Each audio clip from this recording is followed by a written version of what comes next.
It's final table time at the Party Poker Premier League. 12 came to Montreal, but only 6 remain as these stars of the game take their seats one last time in a bid for the Premier League title.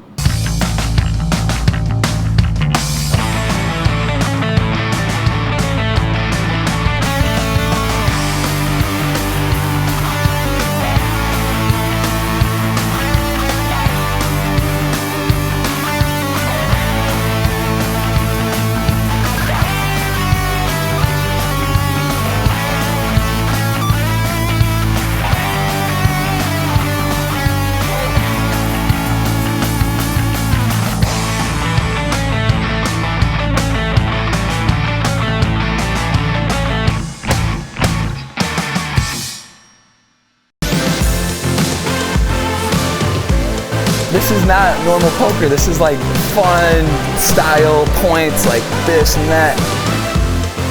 That's so tilting. You're so hopeless, it's amazing. You play that garbage? Wow! I gotta be ready to hug you. It's so insane. I'm 100%. It never ends.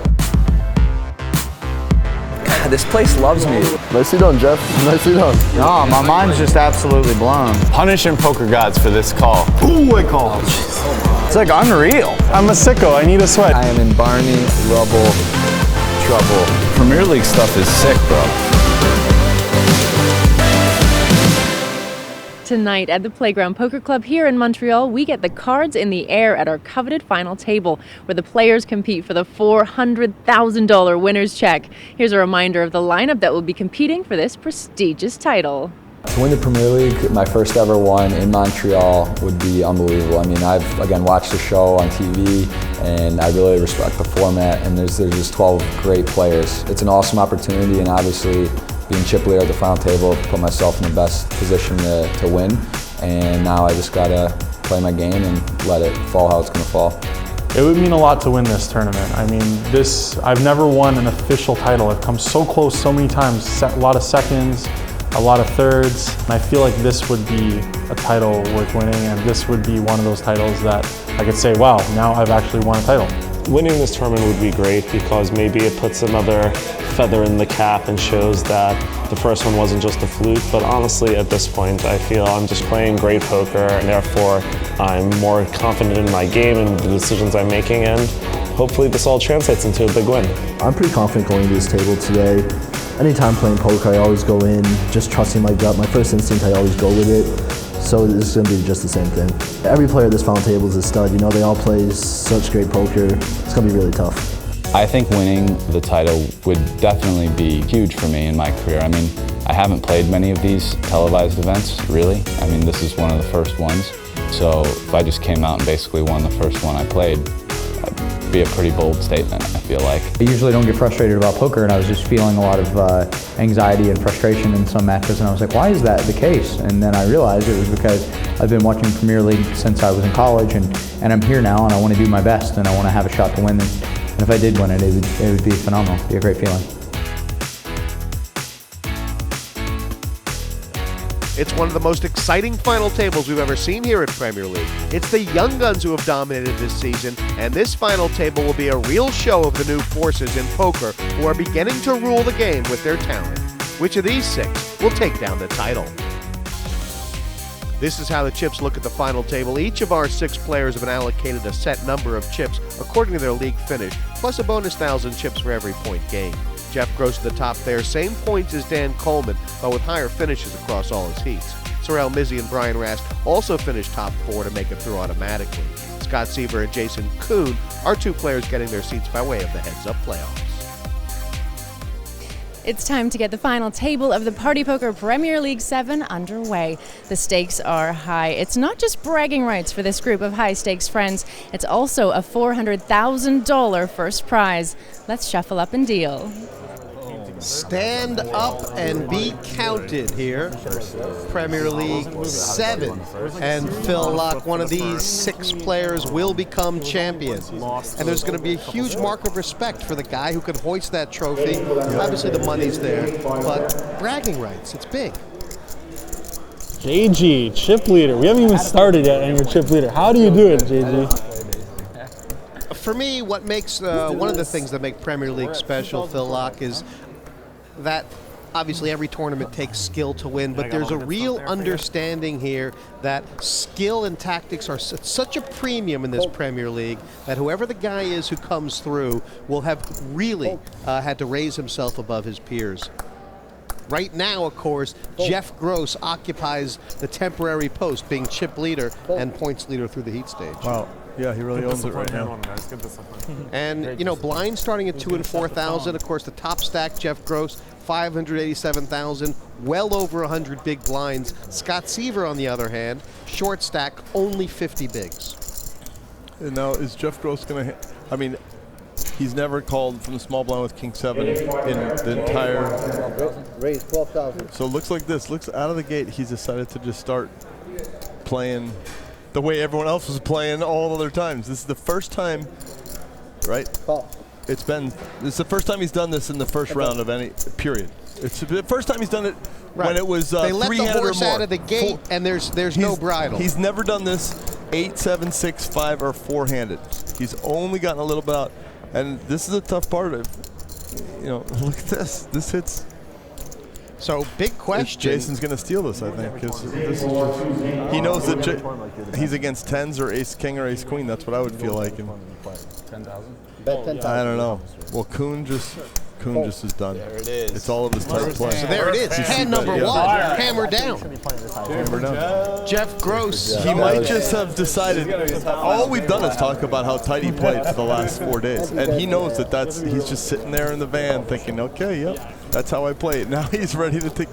If I see a lot more of this from him, I'm going to be like, oh my God, he really played everybody off. That was just the first hand, you know. If Jeff Gross can pull that club out of his bag, win the main event, I'm sure this could be over before anyone knows what hit them. I'm looking to collect on that free roll if I win this, by the way. And of course, being this the final table, being the staggered chips, there is laddering in play here. You know, it's just like any final table, Phil. $40,000 guaranteed for all these players, but then it's 60,000, 80,000, 120, 200K for second, and the big money plus the trophy up top. Now this is a place where I think JG will fold, even though he can't even look at the camera confidently and say it. Before he was first in. This is different. When you're second in, like thank Jesus, like, you know, you're not going to win the pot with putting 10K and you're just calling. So yeah, but it's also his belief that he's the best in the world. well, I think he's just going to fold here and let things move along. Well, and also, you know, there's a fine line between changing your game plan and giving it away, right? If he comes out here and just goes bonkers for the first 6 hands, it doesn't really accomplish that much because the jig's up. The jig's up and he's only won a little bit in that meantime. Actually believes he's the best in the world. It's not a super real hand. Exactly. That's the difference. You can say you he's believe going in against Jesus the 200 or whatever, stack, but you know, it's different. But then this is like stroking your own ego. It's like if you are the best in the world, you need to tell people that. Yeah, but it's not if like you believe it. Then and Dan Coleman, I mean, you know, you've said it many times, he's got this plan everyone knows about, start out tight, then speed things up, and then go bonkers by the time, you know, the blinds get big.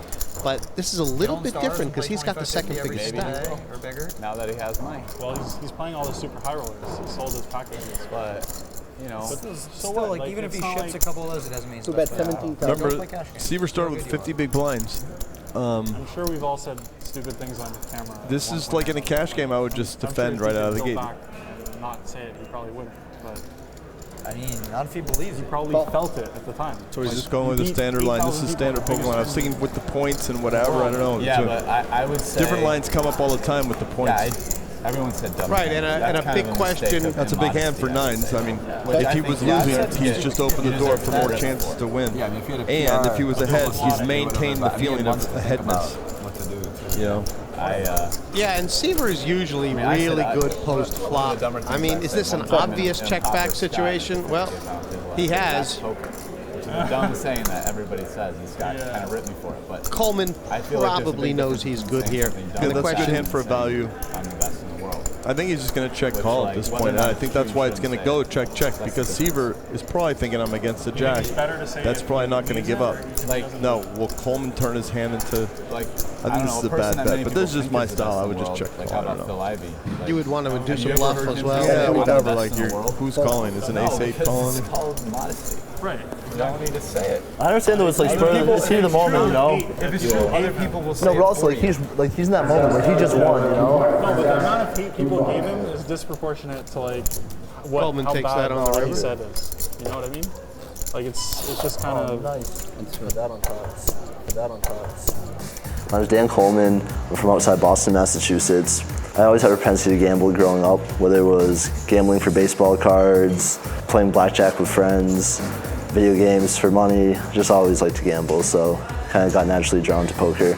I don't think I had a natural ability for the game. I first started it was gambling, you know? It was just fun, but then as soon as I found online poker, I realized that some people were winning, and I want to know how they were winning, so I looked into that, and I just kept trying to work to get better and better. Until eventually I became a winning player. My main game is hyper turbo heads up sin goes. You don't have that big of swings playing them. They're relatively small buy-in, but with all the action, you really get a lot of volume, so you can make a lot of money in them. This is my first big TV tournament. I'm a bit out of my comfort zone. You know, there's bright lights. You're playing on a poker table that's not your normal poker table, but at the same time, I feel very confident when it comes to playing poker. I feel very confident in my ability, so it's not going to change my game at all. Okay, I've been waiting to hear this. I have so much faith in you. These are the 5 questions. I refuse to get involved in this earlier. I know there's a bet on that. there is a bet. It's a trick question. Brutal, because I hear no one ever gets this right. Well, no one ever gets this Word on right. the street is I'm drawing dud. And I mean, people are willing to bet that Seiver can get it right and I can get it right, but yet 15 out of 15 people They've all fail. informed each other. Scott Seiver has to get every question wrong that Sorel asks you him. 5 questions. Okay. There's no trick questions. I'm just going to ask you 5 questions, and you have to get all of them wrong. Get them wrong. Get them wrong.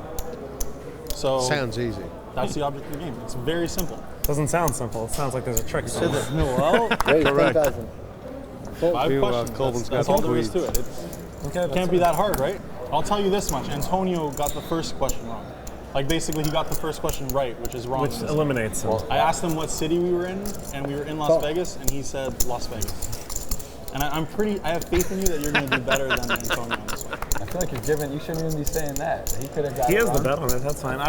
Whatever. He did say that if I ask you the 5 questions, super stressed out the first question I'll ask you is what city we're in. And I said, does that mean if I said Des Moines, Iowa, I would I wish I didn't be know able to how go much to you the guys next bet on question this. with a chance to win the bet? He says, yes, because if you say anything other than Montreal, No, I don't have money on this. and I just heard no said one ever 2 gets it right. trickery, so I didn't get Of course I involved. don't. If anyone can do it, you can. Oh my I think God. Seiver's got a shot. Oh my I think God. Seiver's got a shot. I This feel went like check, Bullshit check would on the love to flop. play this. I kind of feel bad he's watching, you know. Yeah, he's never never Coleman been would- able to play. Start the game. Not even All right, the let's delayed start it. C-bet. Okay, He's so- checked back the D-bet. The first question is, what city are we in? It's hard to get value when an ace or a 9 or it's just you're trying to get He's a called natural maybe by a liquid, king you or know? queen high. And Rast could find a call here.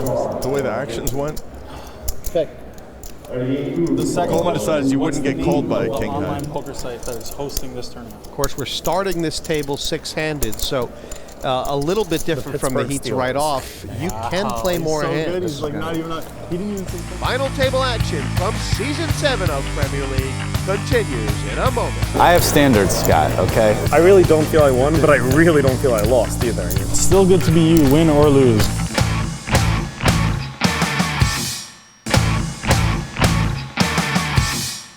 Welcome back to the Playground Poker Club in Montreal for the final of the Party Poker Premier League. Season 7 has been arguably the strongest field the event has ever seen, and now the final 6 have taken their seats where one will be crowned Premier League champion.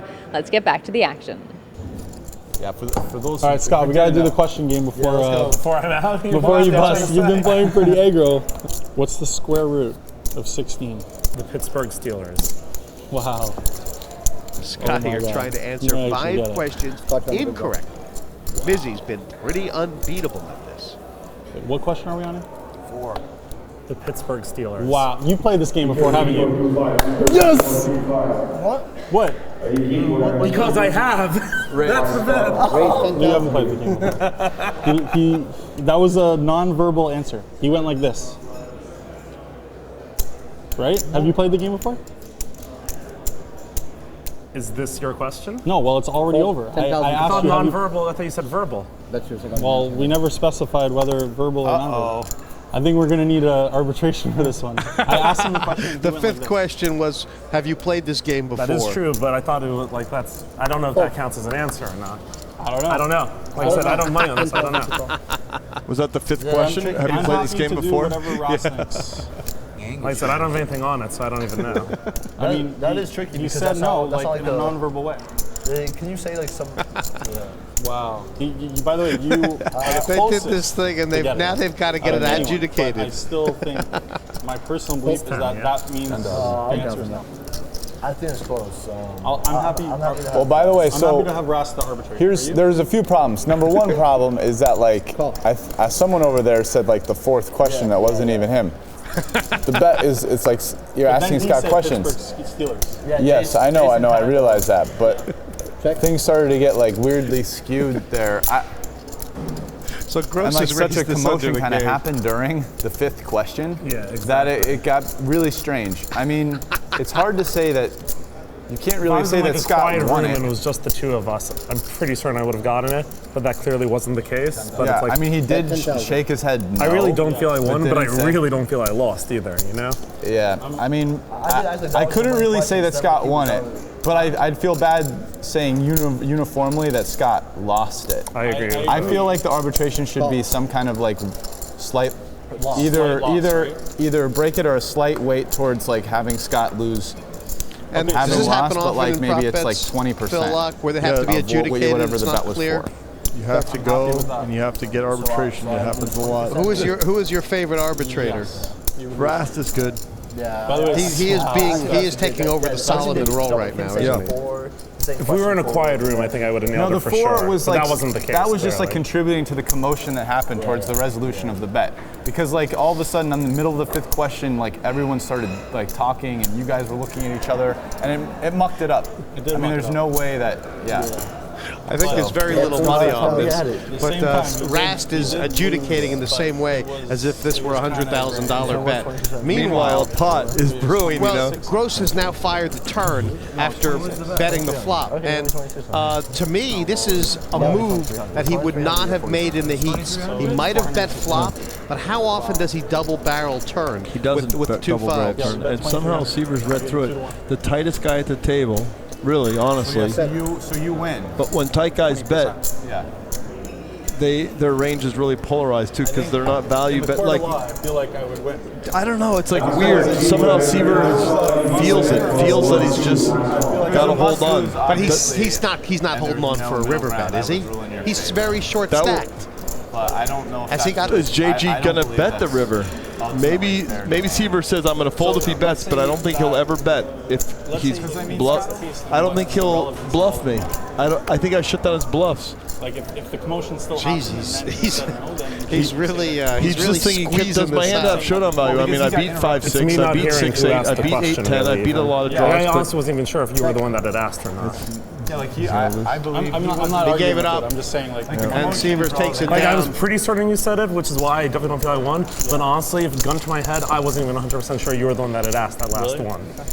Yeah. Like I was pretty certain you were, but it was like 4 people talking at once. I'd like to congratulate you for being the closest person to ever win. I truly think if we were in like a quiet room, just the two of us, I would have won. He shook his head no. It was a non-verbal. Like you see what I'm saying, right? Yeah. Like that's why I was talking about commotion. Yeah, if I was in a quiet room, I would have gotten it right. That's not what's being asked here. It wasn't in a quiet room, you know what I mean? Yeah. It was quite interesting with Sorel Mizzi. Of course, you remember he was the first one in this Premier League to build a massive stack when there were 7 left, and everyone was saying the kind of tactics you need to be using there, you know, to be ultra aggressive. He didn't do it. Kind of went and won the heat his way. And afterwards, he said, you know, I disagree with all those people. You know, I'd like to do it my way, not be as ultra aggressive. And interestingly enough, later in some of those later on heats, the people who did have the massive stacks and went completely crazy didn't always go so well for them. Yeah, namely me too. I had 500 chips at one point. Thought I could do whatever I needed to do. Chips are meant to be sat on and wait till you have a guy who's putting in chips wrong. Just wait. If you don't find that time, then gamble.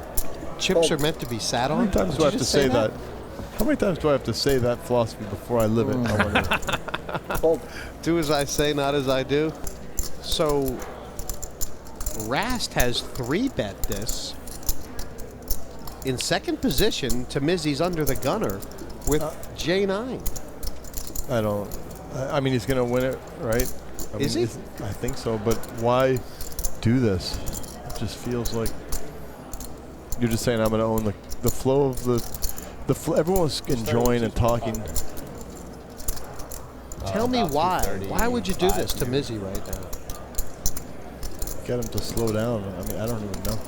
Did he, is it possible that Rast has got a little read on Mizzi? Did Mizzi give something away by the way he put the chips in?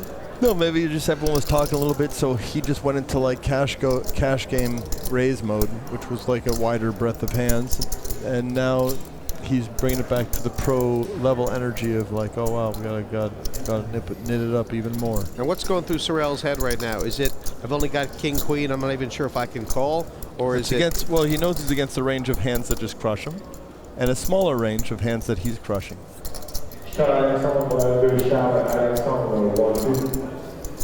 And he processed that information into a 4-bet. It looks like he's saying, I'm going to find out exactly if you have aces, ace, king, kings. Right now, I'm going to get clean information. If you have 10s, you'll probably fold. This is like with a hand with Jack 9 that just plays great with position, looking at the flop, whatever, just call. You don't have to ISO 3 it, you know. With some people, I would do that with 8-4 of clubs if I had to, but why bother doing this against a guy like Mizzi who just wants to prove that he's a genius as well? Everyone wants to be a genius. I mean, how deep does Rast have to be? He's just been 4-bet. Right now, a 5-bet would be all in. I mean, is he prepared? Is he really prepared to go that deep? I think if Rast ever found a way to go all in, it's a fold. I mean, but it's not going to happen. Okay, I don't understand why these guys are doing this, and I'm not in this hand. I don't know what they're thinking. I'm giving up. I'm giving up. He's 5-bet. I give up. He 5-bet it. I give up. He 5-bet it with Jack 9. I give up. These guys aren't playing deep enough to 5-bet. I don't think so either. I don't understand what's going on. I'm officially not qualified to sit here. I'm just going to watch and try and learn something. You're calling reckless. You're calling reckless on Rast or Mizzi or both. The whole thing, it's just so spiraled out of control. Mizzi was supposed to already have won this, but Rast is like, all right, I know that you know all that stuff, but it's just too much. Just sit there with play Jeff G style and don't go through all this. That's what I say. I'm just, later do it. Later, when 4 people have dropped out. This is hand number 8, Phil. This is hand number 8. And, I mean, Rast is representing, for sure now, merely just exactly a few hands. He's Ace, gone king, gorilla aces, in the kings, jungle. and maybe queens. Is he repping queens? I don't even know. It looks like kings, and aces, Mizzi's not done with this hand. I mean, Rast says he's put in 85,000 out of his 250. Does it even look like he can pass? Is Mizzi just going to fold? Sorel's laid it down. That one hurt, Rusty. He just went 5 deep. I don't even get that. He went 5 deep. Rusty went jungle there. That was like Tarzan. I don't know. 4 diamonds for 7-4 spades. I'm a spectator kid. 7-4 suited, huh? I have standards, Scott, okay? My standards are way above that. I have standards. You wouldn't say that unless I'll take the over on 0. I'll take over on 0 for Thanksgiving today. Bro, I'm telling you, I'm so lax right now. Man, they're gonna have to do a lot of censoring this show, huh? They are really going to enjoy playing that clip back when you Boston start raging. It's just gonna be the overlay. Yeah, no. I like how you censored it though. That was nice. Censoring going on around here. It's still in good taste. I mean, I feel bad for the editor. A lot of censoring. So I was just going to say to you, Phil, that Brian Rast wants to keep up the cover that he's actually playing tight. So he probably will find a spot to fold the button, but he didn't. Is he decided that he's... Well, he loves that JG is the big blind because JG's expressed That's what's supposed to happen. I just like, top tier propensity for playing careful. In 8, 7, 6, 5 hands. I mean, very careful. Like you were raging your balls off. I was the exact opposite of Laak. King 6 of diamonds. It's a hand with a lot of value, but the problem with it is when you get value like this, oh, bro, I was so the betting symphony acts against your hand, even though it does have value. You don't get to see the value of it. This is not one of those good hands to get through. It was just like basically like there was like a. So here he has to call for a king or 6. Little wizard. Whereas kept, like, punching me in he my doesn't nuts know it. He doesn't have to get a king or a 6. But he feels like he does to continue with any pressure. Super lax. And there's no diamonds out there. How those matches go? More than bunch. Sometimes I make these kind of like crazy tight folds and like whatever. I make a bunch of hands. He doesn't. I win. There's better spots for. I don't mind that fold, even though it's kind of weird because it's one of those fine points where when your hand has EV, there's not that wrong. It's not that wrong to just let it go. Yeah, it's really just E. It's no V at all. And for Brian Rast, right, there's equity, but you can't get the value because of the way that the position in this and your opponent, whatever. Yeah. I called with Jack 7. E minus V equals Brian Rast. He's undercovered and cloaked. Heat 1 and Brian Rast got off to a bad start. If you don't flop it, it's done. That's a good flop. Taking just 1 point for 7th place. He fared slightly better in Heat 2, taking 5 points. Brian didn't play again until Heat 5. By then, he was adrift at the bottom of the league and needed a big result. What came next was the biggest call in poker history. This has to be a bluff. Okay, this has to be a bluff. I don't think I could respect myself tomorrow if you bluff me here. See, they call. He's the best! He is the best! Rastinator, ladies and gentlemen! Who's the best? You're the best! I was talking myself out of it, and then I just re-upped. I just put the balls on the table and said, it's time to go home. Go big or go home. He used those chips to full advantage, taking down maximum points. Good match, man. Good game. Played good A second place in the last heat completed Rast's turnaround from 0 to hero in the league and earned him a spot at the final table. I think the final table is full of a bunch of good players. I think it's going to be very competitive. There should be some really good poker. I feel honored to be here with them, and you know, I'm going to compete. I'm going to do my best. I'm going to play tough and see where the cards fall at the end.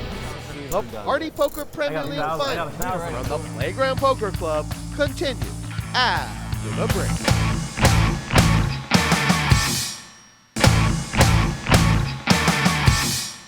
Season 7 of the Party Poker Premier League promised much, and so far it has delivered. We've had drama and excitement, and tonight the final table is living up to expectations. Who will be the new Premier League champion? Let's head back to the table. So good. Is it 3-6? Playground Poker Club getting loud, you're right. not 3-6. just at this final table with the non-stop banter, but it's starting to fill up in there. A bunch of guys coming in for these daily satellites, try and get into the WPT main event next week. Yep, and there's a $1,000 tournament starting tomorrow. Kuhn and Coleman both with hands. And the A7 gross, happy to have gotten out of the ripple. Well, Coleman is not a big 3-better in the early levels, Phil, but Kuhn is already down to, you know, he's starting this hand with like 45 big blinds type of thing. So I wonder if Coleman might feel like it's the kind of stack I can put pressure on with a 3-bet. Making it go up to like 9 or 10 big blinds without something to fall. We raised 24,000 total. He's put in 24. I mean, you know, can Kuhn make a 4-bet here without committing his stack? He's only got 175K. So on 2 to 6 big blinds, huh? Well, no, I think Kuhn's just going to fold. It's just, this is the grossest spot for King Jack. It's just absolutely horrible. You're not really crazy. Even Queen Jack, you would think maybe has, because like what you're worried about is Ace King and King's. This is. What did you start the hand with around? 175. Oh wow. Look at that flop. Kuhn went for the peel and was partially rewarded. Yeah. It's going to be hard to take. I mean, look, he's just got a king with a jack kick. It's, wow, I love these little hands. These are math riddles that are just straightly already solved. You have the nut, you have a queen for a straight, an ace for an overpair, a club. Your hand has massive EV against a ton of hands. You would love a 10 to just fold if the guy has queen 10 or king jack. Ultimately, you want those hands to fold. Sometimes, that's why sometimes I find myself over shoving. I'm like, and Jason Koon, it's right now he can't do anything but put down that tongue depressor and say, right? I mean, we have to call. Wide. If a club comes, Kuhn's going to get lucky. Kuhn can get away if a club comes. He doesn't even have a club. If he had the king, jack of clubs or whatever, but. So he got really lucky. This saves Kuhn from potentially, you know, siphoning off more chips. So now Coleman knows, all right. It's more bluffy. It's more bluffy of Coleman to bet here, isn't it? Because there's fewer hands he would bet for value, and a lot of clubs he would check back. Does that make sense? He would check back tons. I think he would bet a queen and an ace. Can he check here? No, he's going to go for it. He has to. It's too exploitable, I guess. Bet 33. If you check there, it's too readable. Because bottom line is you're betting here without ace or queen of clubs a decent amount of time, and you have to, you know, camouflage those bets, so to speak, with a bet here. Does that make sense, Jesse? It absolutely does. And Jason Koon is officially in trouble. The kind of trouble that you sometimes don't get out of, Phil. Right. Well, this hand, like an offsuit jack, would. This makes Kuhn think that he should still hold on. I'm all in. All in. Now. And he had to know this was coming, Jason Koon. He peeled. He called the flop. He called the turn. Wow, and he managed to let go on the river. Yep. And he's in bad shape. I think he's under 100,000. Meanwhile, Dan Coleman's just gone chip leader. Huge board changing card every street. And the kid just keeps firing. Keeps firing. We're up to a different thing every street. Didn't care. By the way, that pot really hurts JG because Coleman's right after JG, and JG versus Coleman in this format. I'm taking Coleman, and position with Coleman. That's tough. I mean, JG's going to have a tough road because later, you know, when it's three-handed. I'm not talking about now. Now the squeeze game, JG's got that covered right there, along with Coleman. Might be soon enough. I would love to be here for all. But when it's three-handed, I like Coleman's chances. They never said it was going to be easy. And for Jason Koon, it's gotten very hard indeed, down under 100K in chips.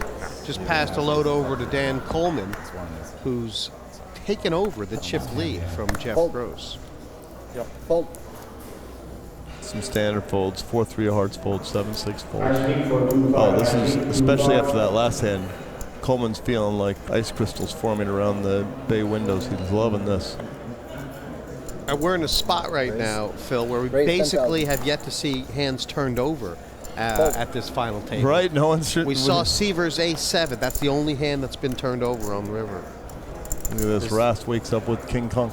How in the world, like, wow, against such a real hand. How does he not get on here? And he's been given action with his Jack 9s. Now to camouflage those Jack 9 bets, you re-raise your kings. That's right. And, I mean, Coleman is completely within his rights to slip a lid here, right? Oh, yeah, for sure. He has Rasty covered, only by 250, but still, if things go horrible, Coleman's sitting with 250. I think flatting is completely reasonable here, although almost everyone he raised. I mean, this is a standard line. We raised 67,000 total. And what is about to happen now? Rast is going to open that little vampire hoodie and just he's pounce. thinking, do I flat or do I raise? Now, flatting is great because if your opponent, if an ace flops, there's already 106,000 in there. So he has to put in 67. Then there'll be 180. Oh, he's too short. He's putting it in. Of course. Yeah. Yeah. He's firing 3 barrels, right? I mean, yeah, he loves his hand. He's just trying to think, could my opponent fold if I put this all in? And he has, like, he raised. I'm all in. We raise all in call. And Dan Coleman raised his eyebrows. The insta call. He knows he's in trouble. He had a plan, so did Rast. Wow. And I thought Rast thought that it was too big to raising it, and I was wrong. They got it all in. I just think, Phil, that 2 flush draws. that Jack 9 must have had something to do with it. It was the second time Rast had That's something. I did not have put in the 5 bet, and Coleman said it's too big a coincidence that if there's not an ace on this board, we have a new chip leader. How about that? Yep. Do you feel it? I feel it. Actually, it's more outs. This is if you're in the ace-king spot, you want this flop. Pop a jack, pop runner, club, pop an ace. There's all sorts of juice for this ace-king. This is a big pot for this Pop a jack and mama bullet. Popping a club, that's powerful. Keeps the jack, ace, and now the club's still alive. Wow, look at Rast. He's really sweating this. This is a huge He's sweating sweat. this. This is different. You know, you go out here, it's 40 or 50 grand versus 400 dimes winning it. This is. Come on, ace. Ace of hearts.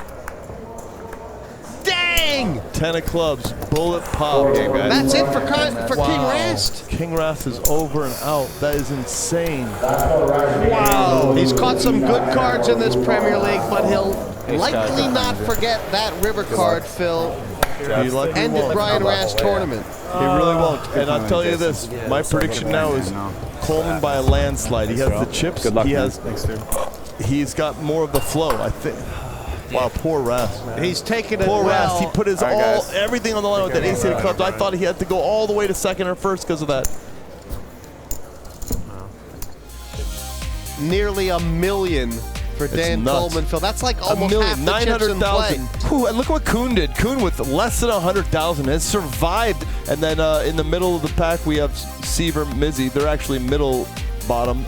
And then Gross, like second place. Looks like really a lot of chips, but can he hold on? Will you come back and play again? Yeah, I'll come back and play again. I really enjoyed the format. For me, the kind of math, like thinking, figuring out, oh, this is how I need to play now because I have this many points, and this is how well I need to do, and like, oh, I can play really aggressive now or really tight now.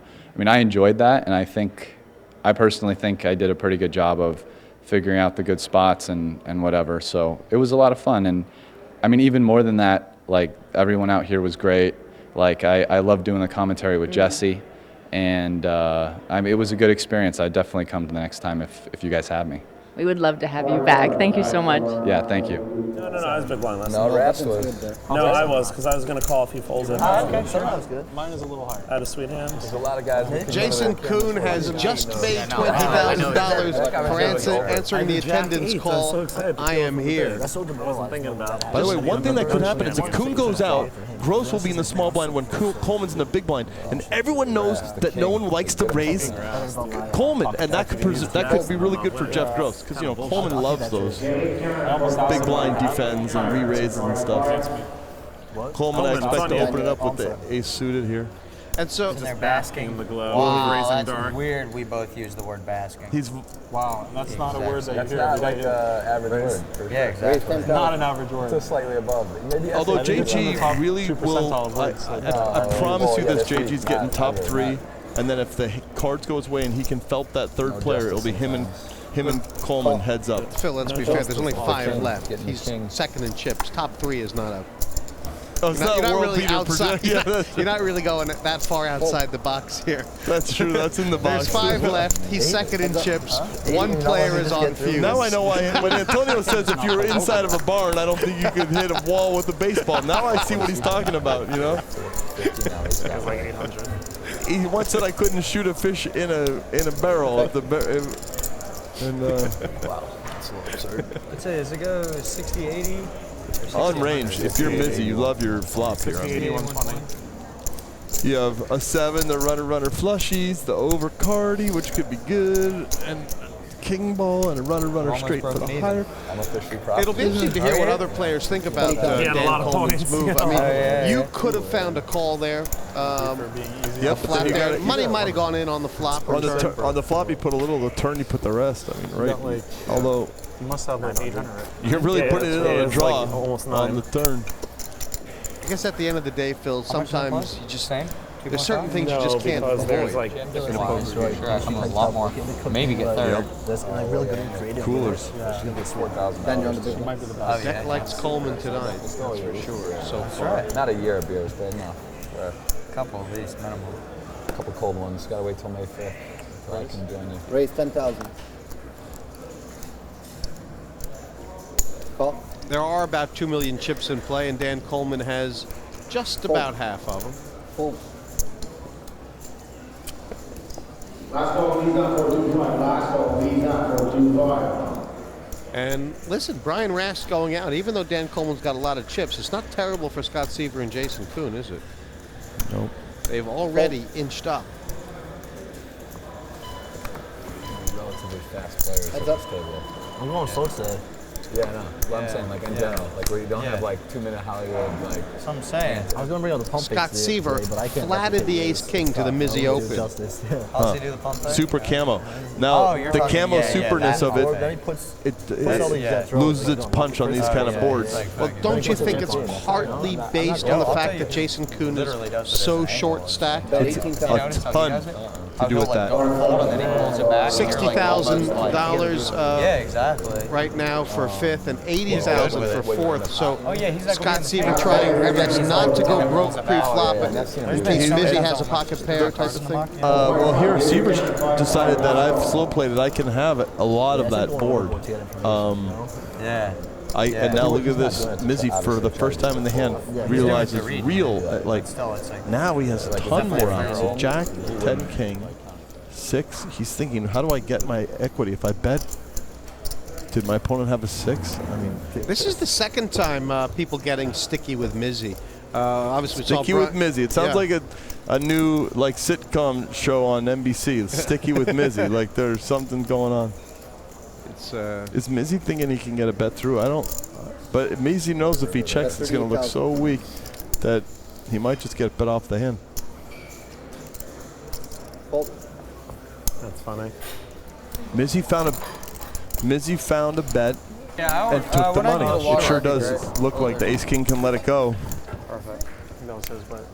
Brian, commiserations. I'm guessing you didn't kick any chairs or break any windows, but you can't be feeling great. No, it's pretty frustrating. I really feel like I played well these last couple heats and even today, and I don't know. I mean, that's kind of what happened. So here I am from that empty seat in chair number 1 to the chair in the broadcasting room. I'd probably rather still be in seat 1, but it's fun to be here, and I'll get to see who wins and how they play. So, I mean, I've been playing with all these guys for a week now. Yeah, and it seems like a lot of respect. I mean, actually, while that hand was going on, Phil Laak said he could find a lot of reasons to flat in position with the ace-king there to the 3-bet. Can you see both arguments? You know what? I feel like I had... I mean, tell me what you think about this. I think over the last couple of days, I mean, everyone's pretty familiar with how people have been playing, like between the blog, and I think I've done a lot of aggressive moves, and I kind of feel like Coleman probably thought there was a pretty good chance I was gonna fold. You know, almost. I mean, I just did the same play essentially against Sorel Mizzi with a hand I would have folded. Right. So I think Coleman thought that and wanted to try to realize that fold equity. And, you know, I mean, he had a good hand. I can't fault him for getting it in with ace-king. It's just a hand I'm supposed to win most of the time. But, you know, I kind of feel like I earned that shove in a sense by playing some hands aggressively. I mean, that's kind of the bonus you get when people think, you know, you're a wild card pre-flop. You know, I mean, they're going to just ship ace-king. They're not going to call. They don't think they're dominating ace-queen. They think your range is polarized. Right, so. that's part of the whole game plan, isn't it? Yeah. So you had a lot of EV and you just didn't. Such is life. When's your flight out of here? Kuhn is having a terrible time so far at this final table. How big was the total pot? Was it 700 or not quite? It was just about 700. Just about 700. Yeah, you had chipped because you had chipped up against Mizzi. Yeah, it was about, I think it was. Yeah, I mean that was a huge pot equity-wise for this final table. I mean, either one of us would have been a chip leader, and the other one is either I would have been out and Coleman would have been short. So, I mean, that's going to be one of the most important pots equity-wise in this final table.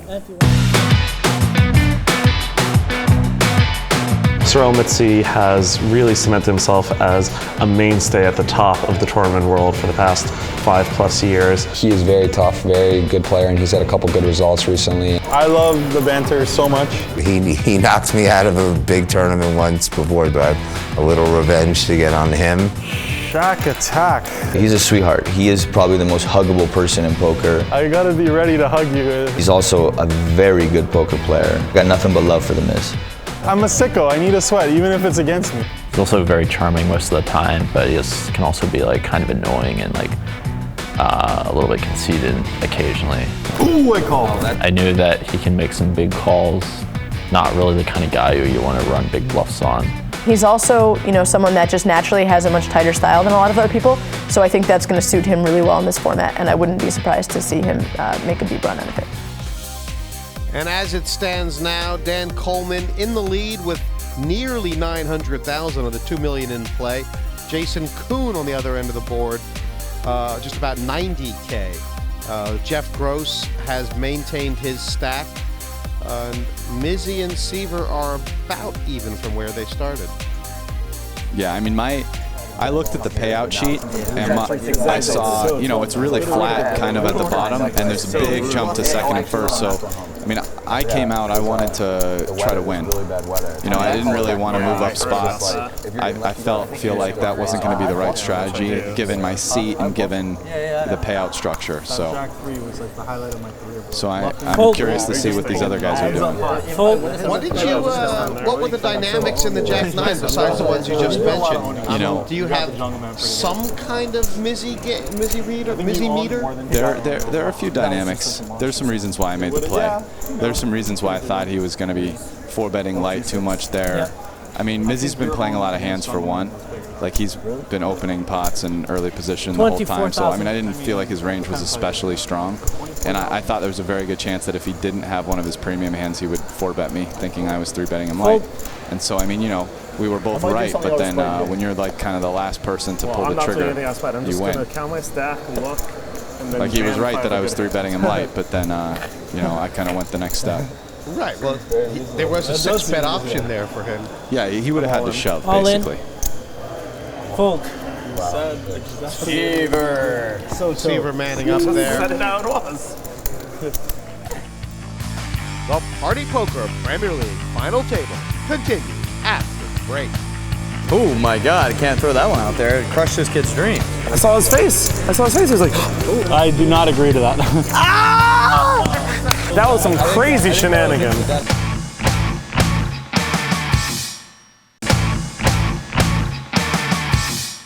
Welcome back. We have a table of 5 now here at the Premier League final as Brian Rast busts out in last place. His title ambitions are over. Let's get back to the action.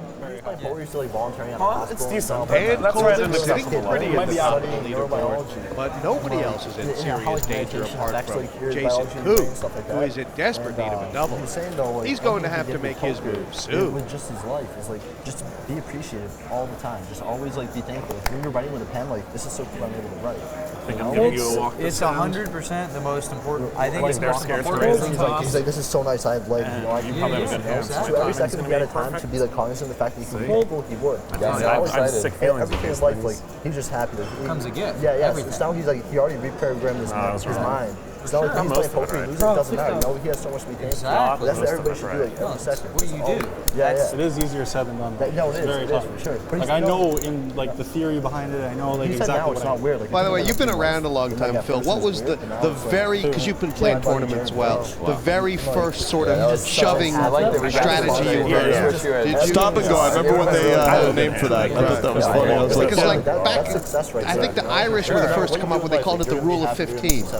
and it was just sort of a general thing, which is that if you're in trouble and your card's at up to 15, you were allowed to shove. It was just sort of like Irish position, meaning that was like if you're looking at a flop. That was back in the early 90s. They had the rule of 15 in Irish. And then there was one where, like, if you're looking at a flop and you realize your first act, you've got Irish position, just bet. So you get your way out. I mean, Jeff's call is, I would say, the reason why he called, if he didn't have the ace of diamonds in his hand, he wouldn't have called the flop.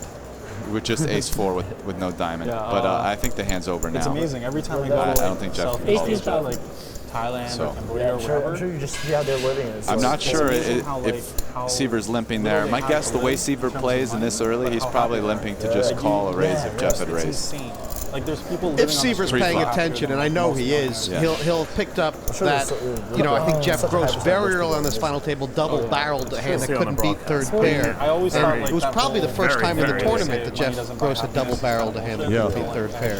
So Seiver will be sort of like thinking that Jeff, you can extrapolate from that, but he's decided to change his game. But it will probably be temporary for like 48 hours. Thank you. No, it's not looking good. Keep looking back. Pretty good spot, given I have a very shitty stack. I get to play exactly I'll tell you the way why, because any time Phil Laak is put in a position where people want him to do something, the more people who want him to do it, the less he's going to do it. Really? Yeah, I figured it out. Because a lot of people are the opposite. Like, do you know how many people wanted him to do choice? 12,000. Like, everyone. He was getting free rolls. Like, Seiver seems, I mean, obviously he's always focused when he plays poker, but you get the whole room telling him to do something. I feel like he feels that he's got a second chance at life. He got the good seat draw on heat number 6. People that know self-improvement. He obviously beating Duhamel was not easy. All in. What up? Yeah, there we are.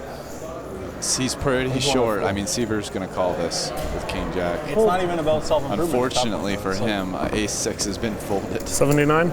Call. Yeah, Seiver's, it's just not enough. That's the point. Run it twice. 11 big blinds. Yeah, They're going to run it twice. I would have liked to run mine twice. I'll just chop it if you want. I'd love to. Okay. Take my equity. Done. Let me have equity. No need to run it. I do not agree to that. Mitzi! Yeah, we're going to have to go to, we're going to have to see it board. We're going to have to see it board. So Jason Koon all in here. With a huge flop. Great flop. Now you guys agree to chop, right? Yeah, now everyone agrees for the chop. Jacks for Scott. Just dodging the king or jack is huge. He goes He's no done still. that. Whoa. Wait, what? Whoa! What's this supposed to be that? He's like, oh, they don't want that card. It's just card switch. I want to see what that third burn is after the hand. Right. What was Everyone that? knew it He was saw a it was a king. jack, like Jack his face. He's like, oh, we can't put that one out. Yeah, that's true. That was some crazy shenanigans. Right? He's like, oh, let's not put this card out. Just slide this third burn here. I'm calling you out on that being a king or a jack. Yeah, if no one objects, they can look at it. But I think the standard of dealing at this club is exceptional. Yeah, It is third burn. Have to say. I mean, it's 100%. Without doubt, that third burn was a king or a jack. I got somebody on my team. I mean, that was insane. 79. That in slow-mo. 79. Blackjack. You got him on the payroll, huh? That was sick. I got And I'm you not later, even joking. bro. I saw that right away. He card switched. Sick. He saw it. He was like, I mean, I shouldn't be able to get these feelings right all the time, but Yeah, every time. sick. I would have bet it was a king or a jack. Oh my God!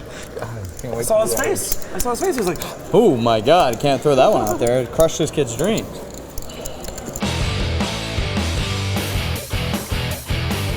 Heat 1 saw Jason Koon play perfectly, but he got cold decked. First by Jungleman. I'm so good at poker. I call. And then by Dan Coleman. It's like unreal. How do I get out of this place? He finished up with 3 points. Heat 2 in his luck change, flopping trips against Seiver's flush. I know what you mean. All the money went in, and Kuhn spiked to 7 to give him a full house. Sorry, buddy. He used these chips wisely, taking down the Heat for maximum points, putting him to the top of the league. Fortune turned in Heat 3.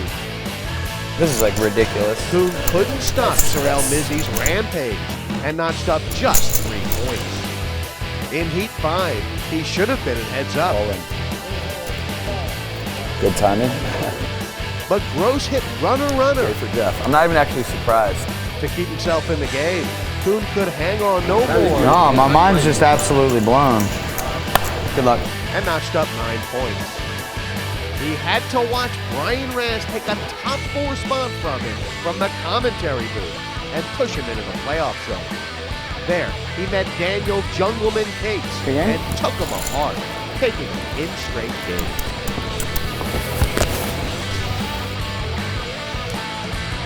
I was actually thinking to myself last night, like, why is this, it's kind of affecting me more than most tournaments. And then I got to thinking, like, one, it's been a grind. Two, there's been some really unfortunate things happen. But most importantly, it's just one of those really cool things where you're competing against a lot of the peers that you admire most. And it's a show that I've been watching since the beginning of my poker career, and I'm here, and I'm playing it, and I want to win the damn thing. Oh my God. So Kuhn doubles up to about 170,000. Seiver only 2 big blinds ahead of that. So we're back where we started, which is Seiver and Kuhn. So can I ask, what kind of monster did Mizzi have on the hand where he 4-bet me? King Queen. Oh, he had King Queen. I won 10 big blind pot. Offsuit. Offsuit. 10 bigs is a lot right now, kid. How would you have felt losing a 10 big blind pot right there? It's very sad. But essentially, you were right. He was light. Yeah. And he was right. You were light. Really? He goes, really? I don't know. He's playing like 320. 320? Sure. That's my guess. My guess is 320.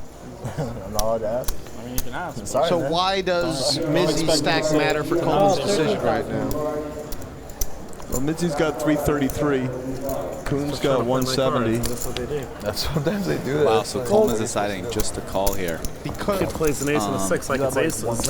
I probably raise getting in versus Kuhn with Coleman's chips. I mean, that's the thing. Once you have a lot of chips, I really love taking those situations where you can really apply pressure and just getting opponents to fold hands with equity and gambling. Especially at final tables, right? Yeah, I mean, Kuhn's in a spot where... By the way, I think, I have to agree. You're probably right at this range anyways.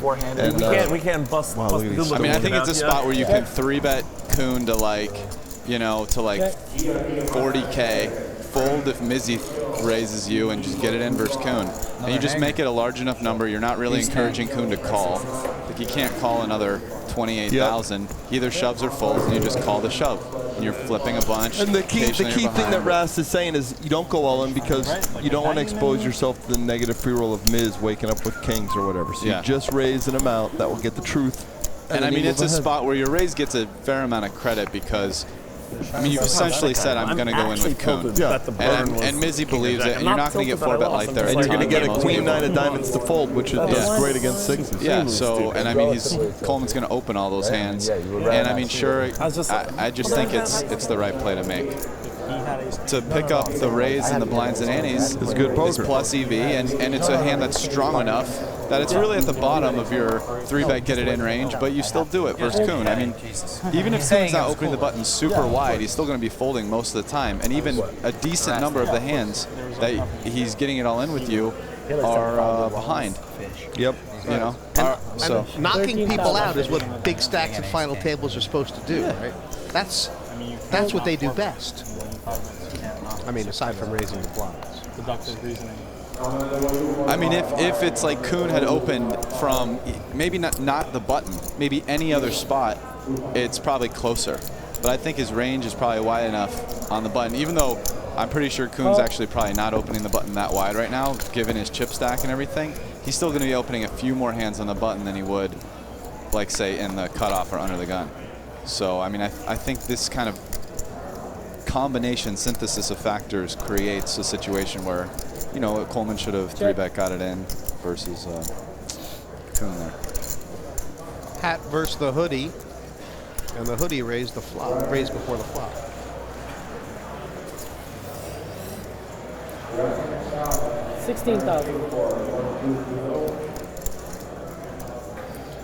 I just don't think Jeff Gross should. I think he should stick to his original game plan of folding his way to third through first and then fight. Don't even defend. If you're going to defend with a real pure thing like 4-5 of clubs or 6-8 of diamonds. Not something that can be overcoded or doesn't really win big pots. Doesn't play well. I mean, I don't like him. No, but I don't like him defending against Coleman given his strategy.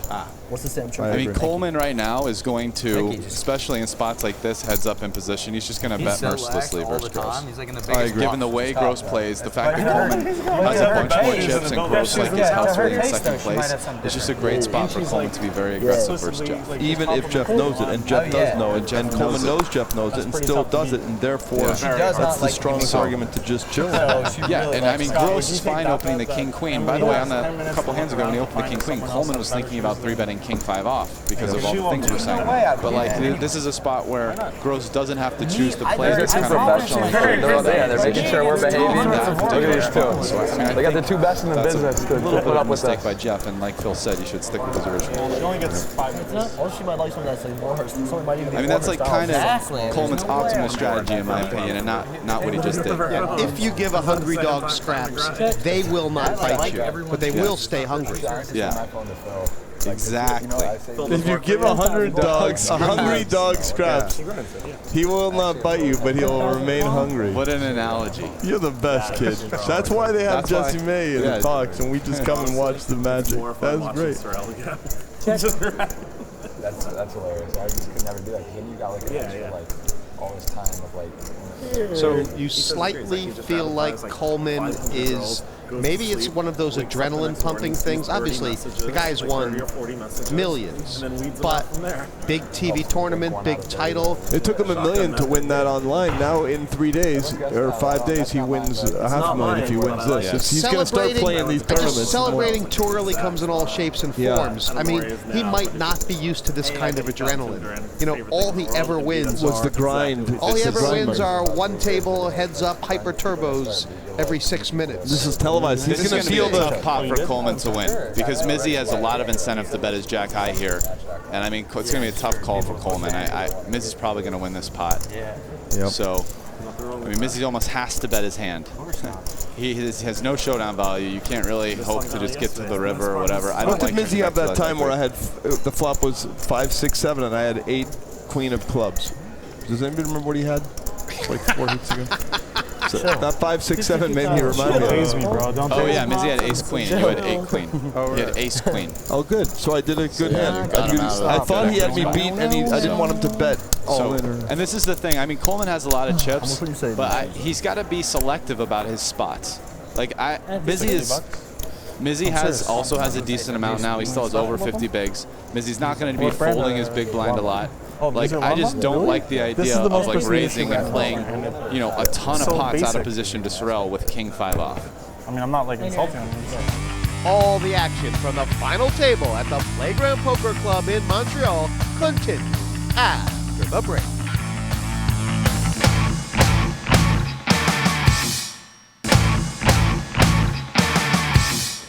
Well, and now that you're off the final table, Brian, really, aside from Scott Seiver, Sorel Mizzi is the only sort of big-time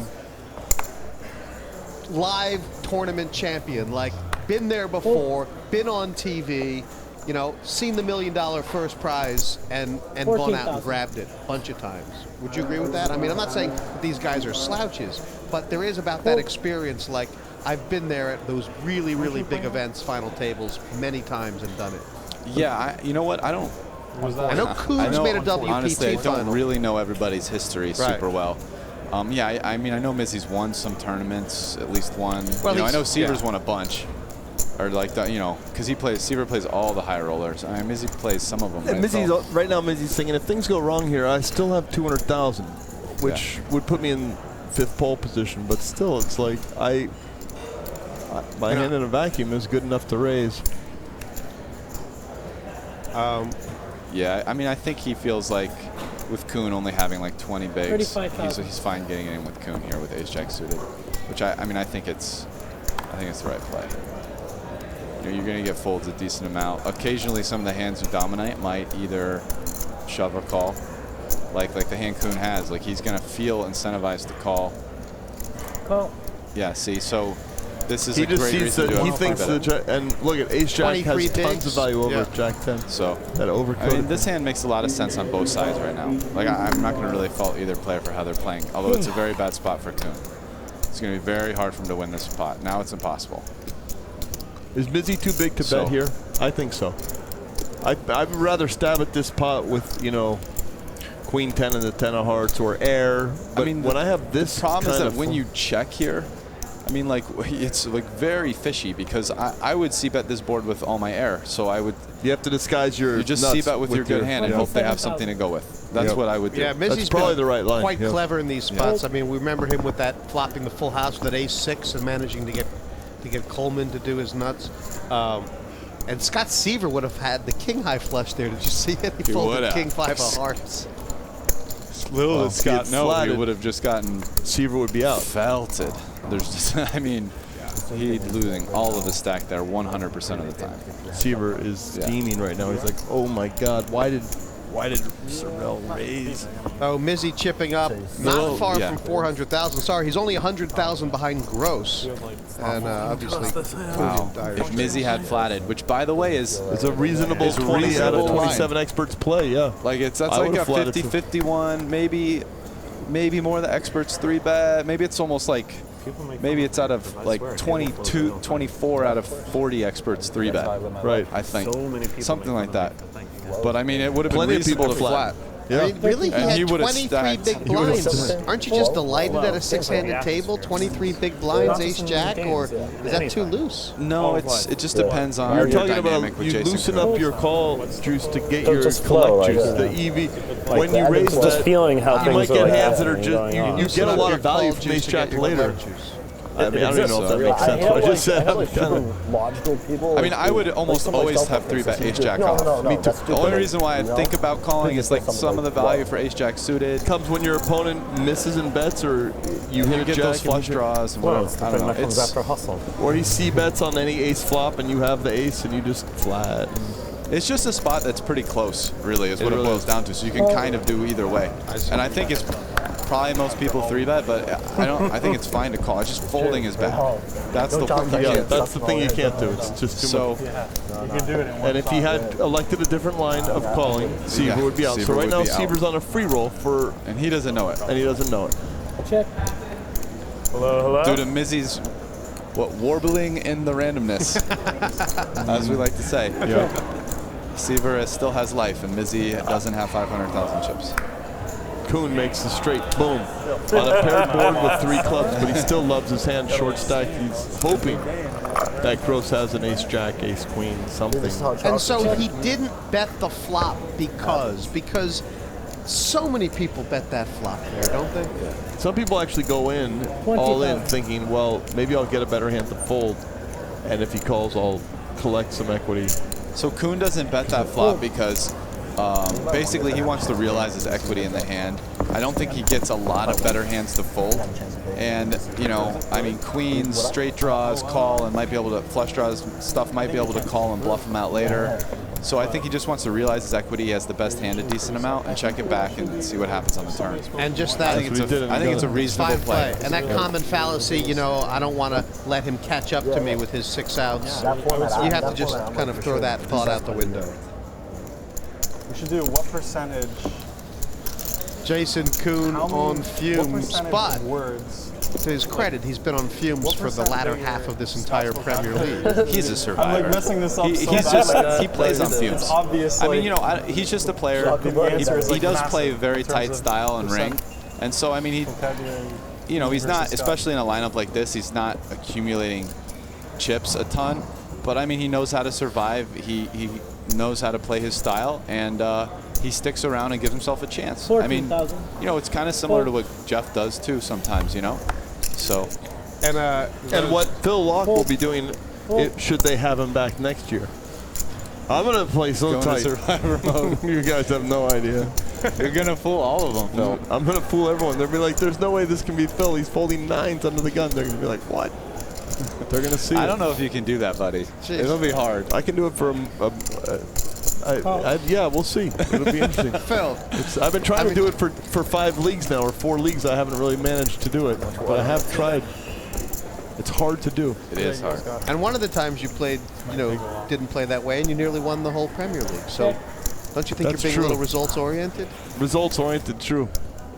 I'm gonna play whatever feels right, and if I need to make 10x pop bets to get guys like King Rast to fold ace-8, I'm still gonna do it because not everyone's a King Rast, you know.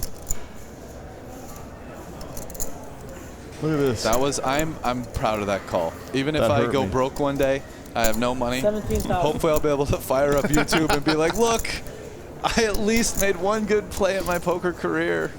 Yep, and I'm like thinking of quitting poker because of that call.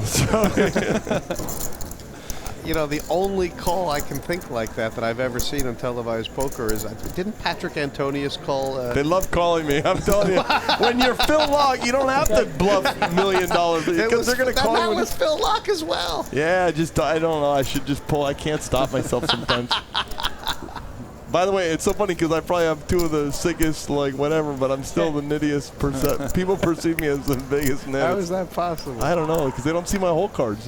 You know? So this was, I think, because most of the time I got it, and if I'm betting it, they don't see it because they don't call. I make good reads. That was done. That was too obvious, right? Check back the turn. You just can't bet the river.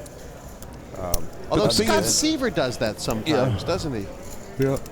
I like that line. I like that line. It's a little pot control line. In Europe, when you make a bluff and you're in what we call last act, you still have to show your hand first. So here in Montreal, you don't. It's like in America. If you're the last better, it doesn't matter. You still have to show the hand.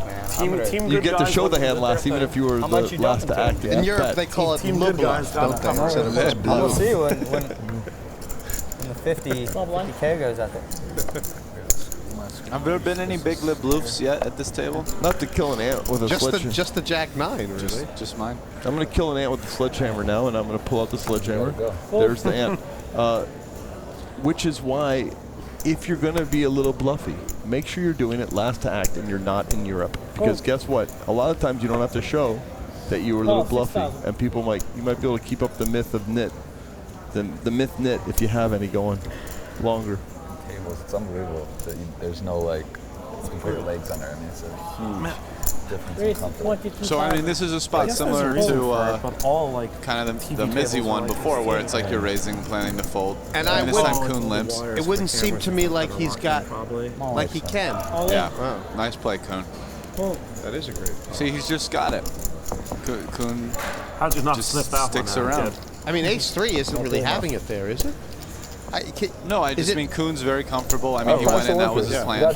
He put his chips like this so you can he's just see gonna play his how little his stack stack was, just to entice you. As I was saying, he was telling me that is what he feels most comfortable online, playing these, what they call them, cap games of no limit. But really, they were invented sort of, I've been doing it for years. for a very derogatory term in poker, a short stacker. And he is essentially a professional short stacker. They're kind of hated, aren't they? He's been limping now. A lot of players don't like it. When you're in especially like a full ring cash game, and you got a couple guys in there who come in with 20 big blind stacks, I mean, it just ruins the game essentially. Like everyone needs to tighten up because you just get shoved on by 20 big blind stacks if you start playing a lot of hands. So it just makes the game a bad game. Like if you're playing correctly, and if you're not, then you're just giving the short stackers a ton of equity, which is why they do it. These people don't make the adjustment. So because of that, people kind of don't like it and find them annoying. And they had to invent special games for these people called short stackers. Go play in your own game. You guys do your thing. I We wouldn't don't mind want you here. either. We're trying to play interesting 200 big blind pots with like the 5/8 suited, Get out of here. So you have in your career turned your nose up at short stackers one time or another. I mean, yeah, in the sense that I just didn't like them playing in the game, sure. I haven't really like blasted them for being like morons or anything. I get why they're doing it. To be a very profitable strategy. Just doesn't mean that I want, just because they're making money on it doesn't mean I want to play with them. JG and Seiver are going to collude. We got it. Yeah, exactly. So I don't see a way Mizzi doesn't win this pot here. He definitely should bet, and I can't see Seiver calling. 10,000 fold. That's what happened. Have a look at the chips on the table currently. Coleman still maintaining his lead he's had the whole way through. Kuhn coming a little bit back up from the 88 stack he was at. He's at 160, pulling the tactical flow. Seiver doesn't know he's on a free roll because he should be out in a different universe with that King 5 of Hearts. But now he's alive, and the Miz with a lot of chips and gross stable with still a lot of chips.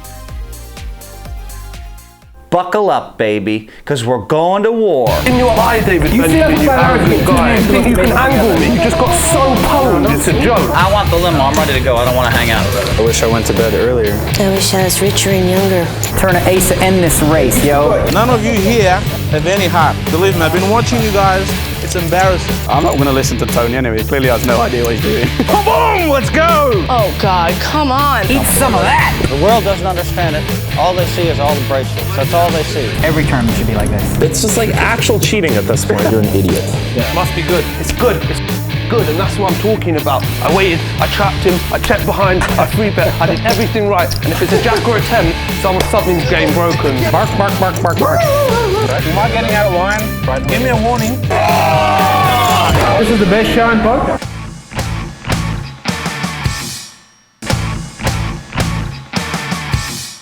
This is the Party Poker Premier League, and tonight one of the most eagerly anticipated final tables is playing out. So without further ado, let's head straight back to the action here at the Playground Poker Club. Seiver in a spot where he probably hasn't found any spots because there's no way he's blinding himself down. No, it feels like he's had a bunch of bad hands. I mean, he's also suddenly got a bad seat. No, I think he had a good seat. In my opinion, he had the best seat at the final table going in. I mean, he had position on Mizzi and myself, who are both pretty loose aggressive players. And, I mean, yes, he had Jeff to his left, but you know, Jeff is probably going to play his strategy, and Kuhn two to his left, who's short. You know a lot of words. Yeah, but it doesn't matter. You know, there's just so many words that everyone knows. Wow, like, Kuhn wakes up with queens here in Little Blind, and raise 16,000. Yeah. I mean, this very easily could go all in 3. Well, it's standard. Actually, anything else would be bad. I mean, he's only got 15 or 16 bigs, so I don't actually hate this play by Why? Even that, I don't know. He's got 16 big blinds. Like 6,000 words. I sometimes do it too. It's weird. You're in position, you play post. Now it's going on. Right, but do you think it's because he thought it smelled funny for Kuhn to min-raise off of 16 bigs? A part of that is just the range of hands that call you. I mean, you're not loving it with King Jack suited. I mean, it's a spot where maybe I call King Jack suited and shove King Jack. Like, just kind of mixing my range up that way.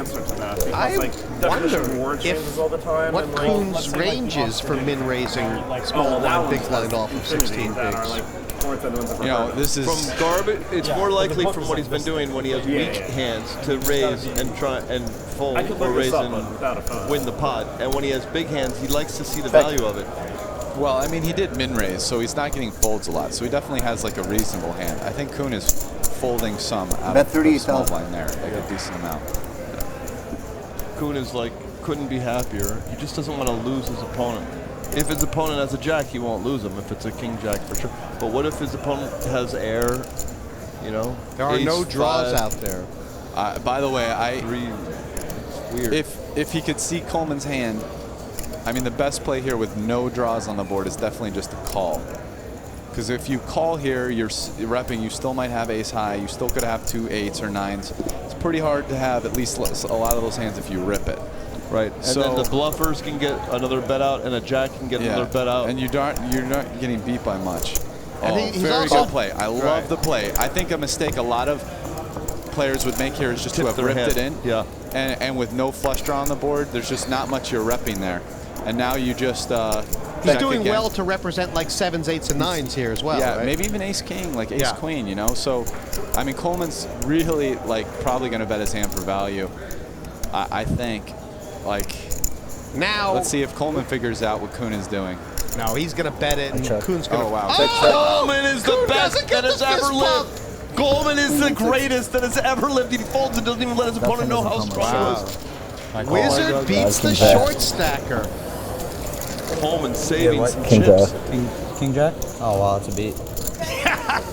Kuhn is like, it's damn, how did I not double up now? It's a beat for you. So, Scott, would you bet me if and actually, you can't blame Kuhn. You just have to tip your hat to Coleman. Really very good play by, very good check back by Coleman, right, Phil? Yeah. How does he? He just knows his beat. Yeah. No, so he knows that he can't. He knows that he's not getting enough down. He's thinking, you know what? Kuhn's not going to even call with 10s. He knows at this point I have at least a jack. Or not 10s because 10s got there. Oh, but I mean, that's part of it. 10s got there. And he's like, yeah, maybe like 9s, 8s, 7s, right? Right, It's not going to call. That's what I meant, Like ace, king, ace, queen. Like, how can that call now? Yeah. And so it's just, even though he thinks he probably has the best hand, it's, you know, it's I think he just smelled something funny. Yeah. I mean, I think he just, his spidey sense. And by the way, just that's tingled. kind of the thing where when, not to kill Ant with a sledgehammer, when Jeff Gross had that king high flush that he finally made on the river, that was a different dynamic from this in that he in this dynamic, Kuhn had his, Coleman had his hand equity solved. He was where he wanted to be. Right. In the other one, you paid all this money to get where you want to be. Now you've got to put that money in. That was what I think is different in these two hands. Call. So Coleman's bringing out the limp. This is obviously the defense to the. He's anticipating the Seiver 3-bet shove. That's what I'm saying. He's starting to maybe. Yeah, which, by the way, given that there's still 34K in the pot, I think Seiver's still shoving there with almost the same hands he would shove to a raise. So I'm not again, I'm not sure it really makes a difference. I almost like min-raising his hand for that reason. I mean, look, there's 34K in the pot. Seiver has 135. Anything that he min-raises, or, you know, it's almost the only difference is 8K difference in the pot. Fold. You know what I'm saying? Seiver's like, I didn't fight all this way and then have to beat Jonathan Duhamel at his home court to go to try and ladder up from 5th to 4th. So I actually think Coleman should min-raise there. It kind of gets Mizzi out of the pot with junk, and even gets Seiver to fold some, you know? I'm not a big fan of that one. I like how Seiver finished the hand. On that super dry board, if you just have the right demeanor, players will say, well, let me get it from a guy that's, you know, not so clever or spewing a little bit more. And they let it go sometimes on those dry boards. Even though the heads-up format was pretty much accepted as a complete, turbo without much in it, Seiver came up with some very creative lines that you wouldn't think like should even exist. Mostly the check bluff, which was interesting.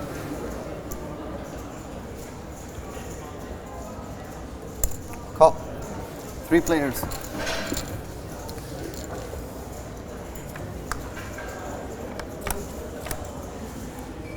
What a beauty. Poor Dad Coleman. This, that, and everything. Check. Checked around. And what a great check by Scott Seiver, huh? He bets that. He gets put off this pot. Now he's got the straight. Chance to really make some chips here against Coleman.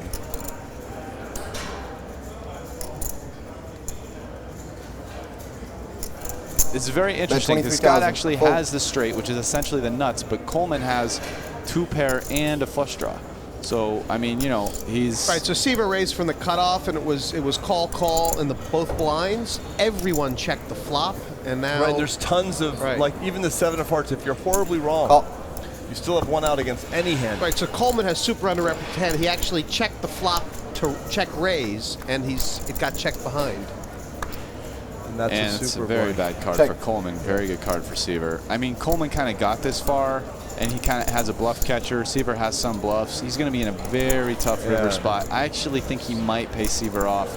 Let's see what size Seiver chooses. 58, I think. I don't think Seiver's going to go super fat, just because I think it's asking too much. My guess is Seiver goes for like, around 50K. Seiver could have easily made a mistake. Sorry, if Seiver has like around 75 left, he might just put it all in. No, he doesn't, though. He has like 140.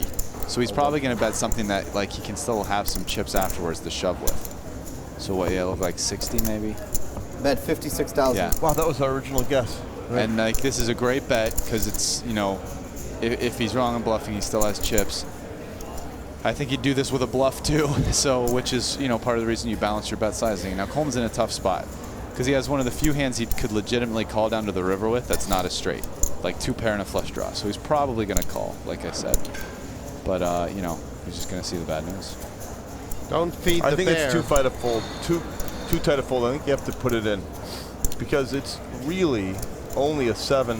Is Seiver betting, and the likelihood that Seiver has a higher 2 pair or a set that he's betting like that, it's much more likely You just kind of have to call here. Because when you call the turn but don't actually have a straight, this is like one of the hands you have, and it's like you almost one of your bluff catchers. Do you think it was completely standard for Seiver to check back this hand on the button? Or it just seems like a lot of people would have made the mistake of, you know, Coleman was just sitting there waiting to check raise them all in with the straight flush draw. It's just a short stack equity, realizing you have ace high and a same gutter. principle. Yeah. I mean, Seiver and I did quite a lot of that in our heads-up match yesterday. You know, sometimes you do stuff like that, and you know maybe he'd be more likely to a bet like the Jack-7, but the Ace-7 he checks it back. Fold. Oh wow, Coleman making some very good decisions. I mean, really very good river decisions. I mean, that's a tough spot. It really is. And I mean, I don't think like folding or calling. Neither one's like crushingly right.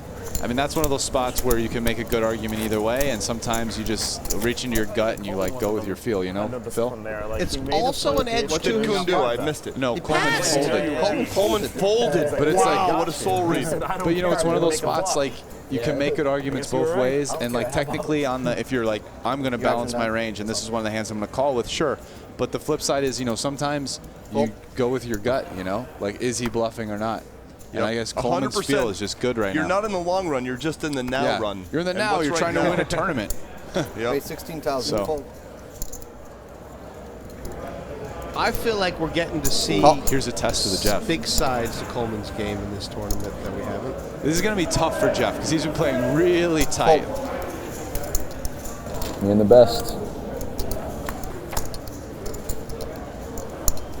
So, Gross's real first entrance into a pot in about 3 orbits is a flat from the small blind against the Mizzi Open, and now he's decided.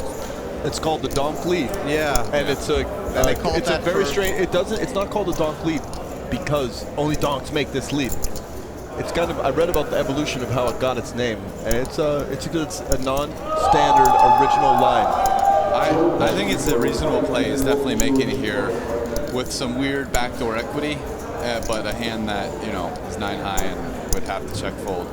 Unfortunately for him, he's just his timing is bad, and Mizzi's got it. Yep. And Gross, I can't see Gross winning this pot. It's a good line for 8-9 of diamonds anyway, because since you haven't played in 20 hands, your opponent, if your opponent has, you know, king, queen of clubs, guess what? The hands, sorry, not king, queen of clubs, queen, jack of clubs, or ace, 10 of clubs. Those are hard hands for Mizzi to continue with. Yeah. But Mizzi wants to know. Here it comes. Mizzi's not planning on folding his hand at any point. You know, I mean, he's thinking there's probably a pretty good chance Jeff has a draw, or maybe like a small pair. And, you know, Mizzi's hand's just too good. Top pair, top kicker on this board, a decent amount of draws. Right. He's not going to raise fold. He's going to raise. But, you know, this hand's over right now. Jeff's done. I think.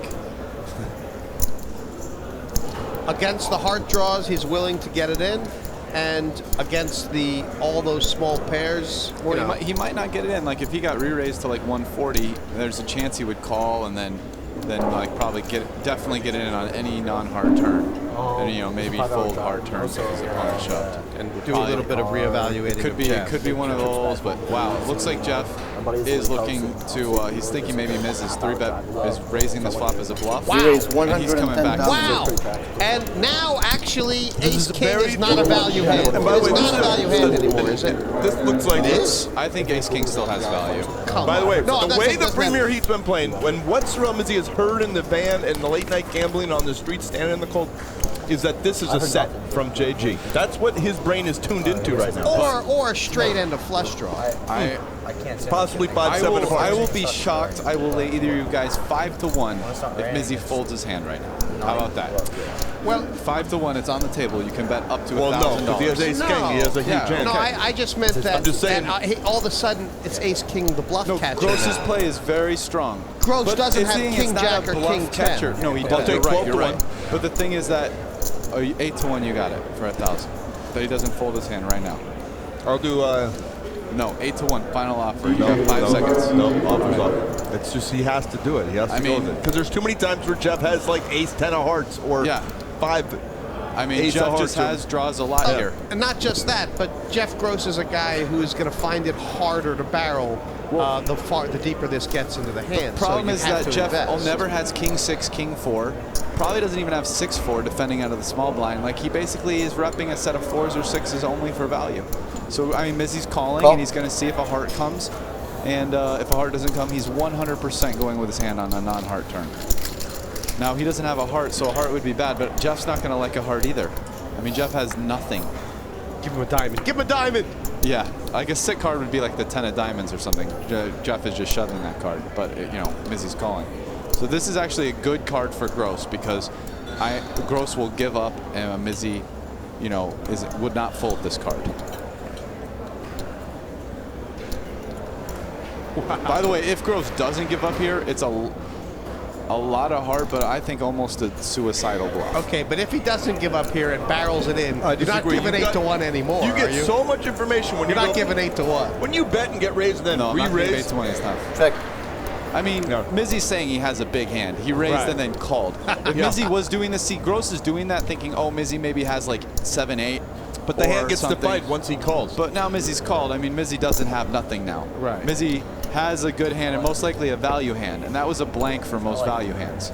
So right in semaphore, it went flash, flash, flash. And I mean, Mizzi's Mizzi's probably going to bet his hand now, and it's going to be over. You know. And Mizzi has to bet because he doesn't want to give draws a free card. He doesn't want to give like the 6-7 or the 5-6 or like the 10-8 of hearts. He doesn't want to give those hands a free card. Those hands a free card. And I mean, he just has the best hand a lot here. There's 270,000 in the pot. If Gross had a set, he would have probably bet on himself. So I mean, most of the time here, when you check, your opponent either has a draw or is giving up. So I mean, Mizzi knows this language, like the logical language of the hand, and he's just going to bet his hand. But the one thing Mizzi's not saying to himself is, you know, this guy 3-bet bluffed me with air. I mean, he's not saying that. He's not. That is not really. By the way, in his mind, going through his head right now is that Jeff might have been doing that. But yes, yeah, of course. I mean, Jeff. You know, we've all been playing with each other for 6 days. Jeff has made some moves. Like maybe going into this Premier League, people wouldn't have thought that much of Jeff doing stuff like this. But you know, yeah, sure, Jeff plays tight, but it's been 6 days of watching Jeff play tight and then make moves. So, you know, Sorel knows Jeff is capable. How much is it? You know, it's not like it's a secret anymore, really. When you play with a guy for a week, you figure stuff out about what they're doing. Yep. So 132. I mean, this is posturing. Like, if Jeff, you know, I can't imagine him putting it in. If he does, it's a terrible play, in my opinion, and would be one of the worst plays of the Premier League. But, you know, I think... Well, you're sitting next to him. No, I'm serious, 100%. I mean, Mizzi just has it here. Mizzi's not folding. He has it. And Jeff has zero equity against any hand, really. So... Rast, you've summed it up perfectly, and I knew 5-1 was a bad line, 8-1 was a bad line, but I threw it out there. I'm glad you didn't take it. And Jeff Gross is going to lose the hand, but he'll still have chips at the end of this. He'll still have chips. He's got heart. I mean, it was definitely a ballsy play on the flop. I'll give him that. I don't hate it. I mean, 9-8, he's got a couple shove cards. He was probably going to shove a 7. He was going to shove any diamond. Any diamond. Any diamond, a 7. Maybe that's it. but still. Maybe a 9 of diamond. No, 9 or 8, he probably just checks. And this is common in poker. Sometimes you have to swallow, right? You just swallow. Yeah. You know. That's it. Come on. I've lost a little bit here. On TV. Back to square one. You'll see it on TV. Don't do it, he said. Oh, beautiful faces. Thank you, sir. I like JG too much. I don't want $2,000. I didn't have a set. Jeff Gross takes a slide, but Sorel Mizzi in the zone. With that pot, he's moved into second place. Looking at the leaderboard as it stands, Dan Coleman way out in front still with 800,000. Mizzi has overtaken Jeff Gross and gained himself 150K since his final table began. The opposite story for Jeff Gross. He started the final table as chip leader, but has now lost half his stack and sits on 300,000. Seiver and Kuhn hanging in there, but there's a long way to go before we crown our Season 7 champion. This is turning out to be one of the Premier League final tables. So far, it's lived up to the hype, and next time we edge ever closer to finding out who will take down the Party Poker Premier League title here in Montreal. You got the money, you got the looks. I just play my cards, that's all I do. Scott just wants to fire off on me, playing high. Wow, what would the wizard say? Ooh, we got ourselves some outs.